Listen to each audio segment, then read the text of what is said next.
berjumpa kembali bersama saya Sandro Jabrik, wong ganteng sak donya.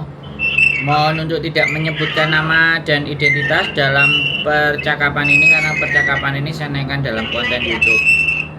Saya nggak live, tapi saya rekam. Itu, Mbak, berisik. Nggak, sebentar. Di tempat sampean berisik sekali. Bisa nggak sampean cari tempat yang headsetnya bisa nggak dilepas handsetnya, Mbak? Oh, jangan pakai handset. Berisik sekali, Mbak. Nggak jelas. Oke. Suaranya sampean. Sekarang gimana? Oke. Gimana, Mbak? Oke. Gini, ponakan saya kan mau ke Hong Kong. Terus gimana caranya? Umurnya sekitar 30 lebih sedikit. Masih non apa sudah X? Udah X, sudah X dari dulu pernah kerja di Makau, terus ini tahun ini juga baru pulang dari Singapura, tapi kepengen ke Hong Kong. Caranya gimana? Bahasanya apa, Mbak? Saya kan mesti nanya-nanya dulu. Inggris Kantonis dia bisa kok. Oh, Kantonis bisa? Bisa. Wah, keren lah. Ex Makau. Berapa tahun di Makau? Di Makau 2 tahun, di Singapura 2 tahun, tapi dia majikan Hong Kong, orang Hong Kong, jadi bahasanya Makau. Katanya begitu. Oke, jadi gini, Mbak. Kalau ke tempat kami, boleh kirimkan video KICU JK, biodata, ya, sama pernah bekerja di mana aja, berapa tahun. Terus suruh telepon ke kita, ya. Setelah nanti telepon ke kita tanya-tanya semuanya, videonya sudah selesai, duduk tenang di rumah.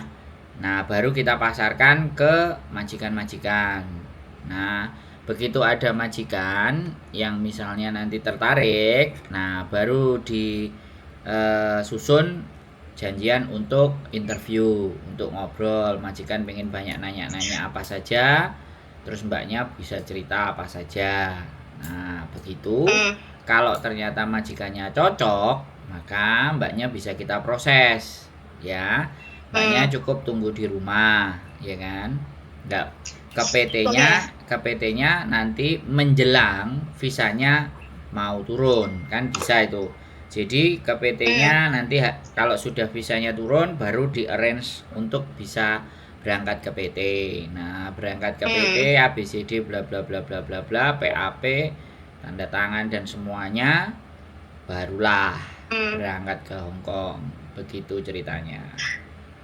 Oke, Mas, paham. Terus kalau misalkan ada majikan di sini, terus dapat majikan terus numpang proses aja gitu, kayak udah ada paspor kan, karena masih berlaku 3 tahun paspornya gitu. Terus gimana ininya, kayak prosesnya? Oh ya, kalau sampean berarti kan numpang proses, oke? Iya. Nah, kalau numpang proses kan kita nggak ngerti. Nanti PT yang mau kita tumpangin di sana meminta angkanya berapa, kan pasti kayak gitu tuh. Oh gitu. Nah, kalau dari agennya ya pasti misalnya majikannya datengin ke agen kita, kemudian deal-dealan berapa harganya. Agennya kan pasti mau ngasih sama PT yang di Indonesia yang bekerja sama dengan kita. Nah, mau dibayarnya sama agen cash atau melalui anaknya mau potongan, kan kembali kayak gitu loh. Jadi itu kebijakan dari PT-nya, pembicaraannya. Nah, karena kan kita sekali lagi tarif majikannya itu kan nggak terlalu mahal gitu loh. Kan bisa jadi kalau majikannya bawa sendiri, kemudian dia mau bayar mahal semuanya, dan potongannya si mbaknya mau dibayari sama majikannya, itu baru keren. Tapi kalau majikannya bilang, wah aku ya terlalu mahal, pakai agenmu, aku pakai agen lain aja, ya sudah. Kan kalau dia mau murah, otomatis mbaknya bayar potongan, ya kan. Padahal sebenarnya biaya potongan itu kalau di tempat kami itu biasanya paling mahal itu 2.300, itu pun data beda. Tapi kalau biasanya normally itu biasanya 2.000 kali 6, ada yang 2.000 kali 6, ada yang 2.500 kali 4. Makanya tergantung nanti posisi PT yang akan kita ajukan buat saudaranya sampai nanti PT yang mana beda-beda begitu. Oh, tapi kayak rekomendasi PT dari Indonesia ada nggak, Mas? Saya nggak pernah rekomendasi Apa PT nanti? ya Mbak. Saya PT Oh, gitu ya? itu, PT itu saya kasih tahu sama sampean. PT itu kalau kami mau pakai PT itu setelah kami dapat majikan. Oh, gitu. Jadi Oke, utama oke, oke. Makanya, ditunjuk sama jenengan gitu ya? utama. Ditunjuk sama sampean gitu ya? Makanya aku ngomong gini Mbak. Utamanya bagi kami itu bukan PT-nya, bukan agennya. Utamanya adalah bagaimana dapat majikan dulu. Oh, Itu paham, kalau paham, di tempat paham. saya ya. Karena kalau sampean masuk Iya. ke PT, ya PT itu menjualnya bagaimana? Artinya memasarkannya bagaimana? Kalau 6 bulan 7 Iya, bulan iya, iya. dipasarkan nggak laku-laku, dokumen sudah masuk, mbaknya kesuwen, mau MD suruh bayar, padahal nggak diapa-apain. Iya, iya, iya. Bisa, iya. sampean Oke, bisa ngerti, memahami, ngerti. sampean bisa memahami apa yang saya sampaikan. Iya, iya, iya. Ya, paham. jadi proses dulu dan proses sekarang itu tidak sama.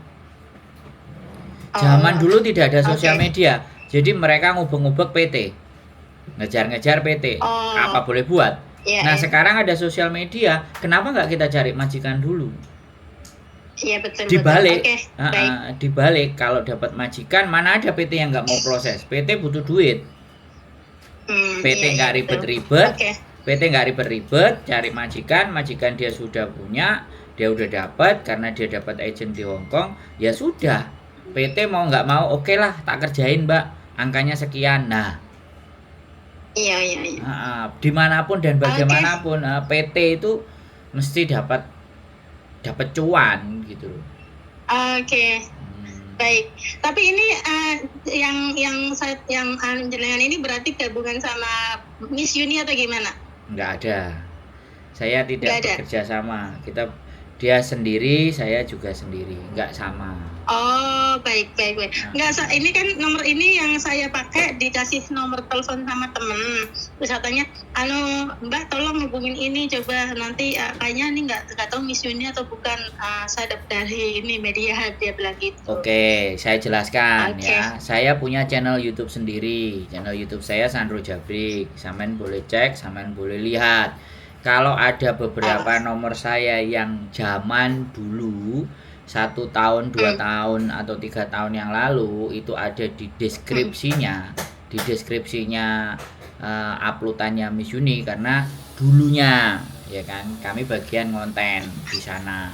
Tapi setelah deskripsinya dan dia sudah bisa berjalan sendiri, sudah subscribernya udah banyak, ya sudah, saya tidak harus bergabung lagi gitu. Jadi nomornya masing-masing lah. terus nomornya yang di konten yang baru nomor saya sudah nggak ada. Kalau yang di konten-konten yang lama itu nomor saya kadang masih ada yang sampean telepon ini. Jadi nggak ada masalah. Tapi saya tegaskan dan saya jelaskan saya tidak bagian dari Miss Uni, begitu ceritanya. Oke. Baik, tapi ini dengan Mas siapa, Mas? Saya dengan Sandro Egi Arifian. Facebook saya juga Sandro Egi Arifian, YouTube saya juga Sandro Jabrik. Boleh ditonton, boleh dicek, boleh dilihat. Monggo. Sebelum memutuskan nanti untuk mau dibantu proses bersama kami, begitu. Oke, baik. Ya, terima kasih banget ya Mas penjelasannya, paham. Insya Allah nanti sampaikan ke ini, boleh dikasihkan nomor ini ke ponakan saya. Biar lebih jelas lagi gitu ya. Siap, sehat selalu buat sampean Mbak. Oke, baik. Makasih sami-sami, jenengan juga sehat-sehat selalu dan sukses. Siap. Hatur nuwun nggih. Assalamualaikum. Waalaikumsalam warahmatullahi wabarakatuh. Oke, buat teman-teman semuanya sekalian, saya akan sampaikan kembali lagi bahwa teknik mencari majikan atau cara bekerja di Hong Kong, tata cara bekerja di Hong Kong, sekali lagi ya, bisa kita pakai jalur cari agent dulu untuk mencari majikan, bisa melalui PT dulu ya, kasih sodorin semua ke PT, silakan. Karena begini kan, ini zaman sosial media itu sekali lagi, kalau kita harus melewati PT itu sudah peraturan negara. Ya, itu peraturan negara. Pada prinsipnya, ya kan, pada prinsipnya aku nggak ngerti sebenarnya. Kalaupun dia dapat majikan terus dari agen di Hong Kong, kemudian tanpa ada aturan pengelolaan di PT, tanpa harus masuk PT, itu sebenarnya juga sudah bisa. Tapi kebijakan itu tidak memihak ke teman-teman. Ya alasannya ABCD bla bla bla bla bla harus lewat PT. Ya kan? Harus dengan PT. Harus dengan PT yang izinnya diberikan oleh Disnaker untuk penyaluran. Nah, kayak gitu tuh sebenarnya. Makanya kan kita selalu tidak bisa melampaui itu PT. Kalau ataupun bisa kita lampaui ya kita hanya numpang proses. Ya.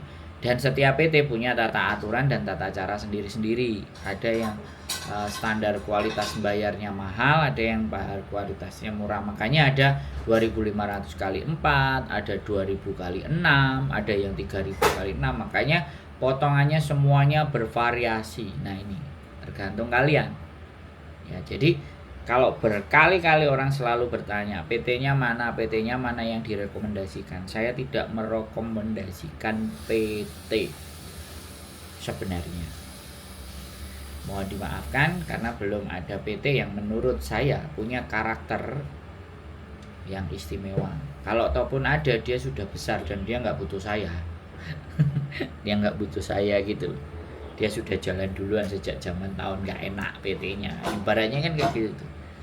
Kalau saya enggak, ya selama bisa kita proses dan tidak melanggar peraturan negara ya kenapa enggak? Enggak melanggar aturan Hong Kong, enggak melanggar peraturan Indonesia, ya sudah enggak ada masalah. Saya enggak punya PT. Kalau nanti suatu saat saya punya PT ya saya promosikan PT saya sendiri pastinya. Terus adakah wacana nanti Mas Andro bikin PT? Ya doakan saja teman-teman. Semoga saya dimampukan. Ya kan, berawal dari channel YouTube semuanya endingnya bisa membantu dengan potongan yang tidak terlalu tinggi agar semuanya bisa bekerja dengan baik ya. Jadi saya rasa sih seperti itu penjelasan dari saya buat teman-teman semuanya. Tetap semangat, keep stay tune my YouTube channel and see you next video. Bye bye.